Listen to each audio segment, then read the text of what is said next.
here's the money, I want you to become world class. I want you to take this university and make it world class. And as soon as he got the gift, he made a phone call to me and said, I'm going to make a change in the engineering dean's office and I want you to consider coming to Arkansas. And also said that, look, I came to Arkansas because that is my home state. And so I have an affiliation for a reason to be here. And I know that you have no such reasons. But we will support you. We would love it if you would come here. He got Jim Walton to personally get involved in recruiting me. And that is how I left a very good position at Georgia Tech and went to University of Arkansas, which was, Georgia Tech was ranked, the engineering program was ranked in the top 5, top 4. The University of Arkansas was about 140. Okay, so, and I remember a conversation during my interview where a faculty member looked at my resume and I gave a presentation. And this person said that, look, I want to ask you one thing. Why do you want to be our dean? We are a very good undergraduate teaching institution, an excellent undergraduate teaching institution, and an adequate research program, graduate program. And if you look at your resume, it is all about research. It is all about all those things. So why would you want to come here and be our dean? And my answer to him was that, look, I'm not going to argue that you have an excellent undergraduate program. You may very well have that. But tell me one thing, where are you ranked? And he started shifting in his seat, and he said, I don't know. I said, I bet if you were ranked high, you would know. Somebody who's a topper knows that they are a topper, right? So, and then I said that you tell me where a good graduate program is, and I will tell you where a good undergraduate program is. Those two go like hand in glove. Research is part of undergraduate education. Without research, you cannot have a top quality undergraduate program. So if you have very highly ranked research program, you will have a highly ranked undergraduate program. That is as simple as that. And that is why I'm here. And if that is not your goal, to increase the research program, you should perhaps go hire someone else to be your dean. So after that, when they hired me, I knew that I had the mandate to make the changes. And I remember a conversation with the chancellor of the university at one time. I had two CVs from very, very highly ranked institutions, 2 faculty members. And I went to him, I said, well, if I had the resources, I think I can hire these people. And he looked at it and he agreed that these were very highly qualified people. So he asked me, what is it going to take? And I said, well, it's going to take $9 million to duplicate their facilities that they have at Penn State. And then, of course, we have the salary money and other things too. And his salary was very high. So when I told him what the salary was, he says, nobody in this university, no faculty members make that kind of money. I said, well, that's one way to look at it. Another way to look at it is that what Penn State thinks of it. The fact that they're paying him the salary means that they have a very high opinion of him. So that is, and then there was complete silence, and after that he broke the silence and said, well, no risk, no gain. So he made a phone call to Jim Walton right there in my presence and said, we have this opportunity. So Jim Walton listened to us, and in the end he said, well, if you and Dean Saxena think that this is a good investment of our money, then we will support it. And that was it. And the 2 people came, they built a lot of research infrastructure, raised the level of the entire department and the college. And that made a huge difference. So we were able to, in my 9 years that I was dean, I was able to make at least 35 of such offers to people. So, and when I first joined, there were 100 faculty members. And during the 9 years, we hired 65. And the strength of the faculty only went up from 100 to 110. So 45 were replacement positions. And what happens is you have to do one at a time.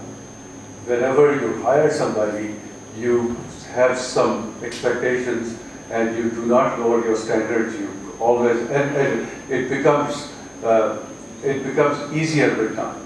Because with time, if people come in and say, look, if this university is good enough for such and such, then it is good enough for me. So they want to come there. And immediately you might have a hard time recruiting people. But once you hire the few linchpins, then others will follow very easily. So that is basically my story. I gave this presentation at a meeting in Chandigarh at Saxena University, and I call it continuous quality improvement in engineering education. I bet since you're MBA accredited, you probably know outcomes-based education.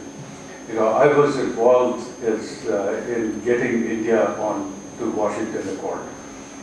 In fact, I served 2 years as the Vice Chancellor of the Rutgers University between my deanship at University of Arkansas and going back and becoming the Vice Chancellor there. So for the 2 years I was Vice Chancellor at the Rutgers University, and that was the time when India was going going for this Washington Accord. And I was serving on the board of ABET at that time, so I knew a lot about outcome-based education. What I've noticed here in the last 6 years or so that I've been watching OBE take groups in India, that at the course level people understand that you're teaching a course, let's say in thermodynamics. You know Bloom's taxonomy, you know what the course outcomes are, you know how to measure the course outcomes, although the measurement part is not clear. But the point that I wanted to make this time, I come every year on behalf of the Indo-US Collaborative on Engineering Education. And there are 15 of us who come every year and visit at least 2-3 institutions. Next year. Next year? You come this year sometime later? Not this year, it will be next January. But I think one of the things I want you to do is to join this IUCE. You have to pay $1,000 a year in membership fee, but you get access to a lot of webinars, you get access to a lot of faculty development programs, and an institution like this should be both ways. You should be giving some things, because there are a lot of institutions in India that don't have even close to what you have here. In terms of expertise, understanding of OBE, and getting better. So I would urge you to play both roles, that you receive something, but you also give back something. And certainly, if you're interested in holding one of these meetings within I won't say next year is already taken, but the year after that is open. Okay, so I'm actually having lunch tomorrow with the executive director of IUCE. So I will mention to him that Dr. Mesra has committed that he was going to join IUCE and he wants to host one of these meetings. I think it would be an excellent location for doing that. And we do it at 2 institutions. Don't forget to tell them about our confluence of 2 rivers. Okay, all right, confluence of 2 rivers. So I think this whole area would be good. And what I'm here to say is that course outcomes is one level, curriculum level is another level. But really, to become a great institution, you need everything has to work. One of the examples that I use very often is in one of the private schools I see that people come in with an MTech. They graduated on Friday, received a degree. On Monday, they've been given 3 courses to teach. That is setting that person up for failure. Because if they don't understand what they're teaching, they're not going to do a good job. And the students are very perceptive. The students know कि कौन नया आदमी आया, who's a recruit and who's a fresher. And once you lose the respect of students, you will never gain it back. I saw that going through the high school system here. I went to a government college in Allahabad for my high school and intermediate. And I know very well how we used to treat our teachers. There were some that we treated with great respect, and some we treated with, basically khilwad. Wow. So when you put somebody into that position where they will fail, you're not doing anybody a favor. So our system basically is when we hire somebody, we don't give them more than one course to teach in a semester. And a lot of times we have them repeat those courses several times until they are well grounded. And the entire focus is on develop a research program. We give them money, we give them labs, we ask them we give them help in writing proposals so they can get outside money.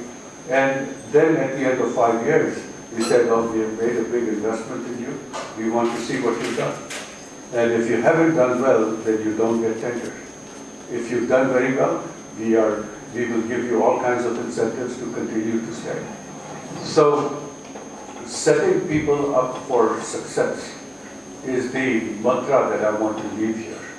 That, as teachers, that you can take a difficult course like mechanics of materials or thermodynamics or fluid mechanics. I'm talking like a mechanical engineer. You can make the question paper so hard that everybody will fail, or you can make it so easy that everybody will get good marks. Neither of those two extremes are good.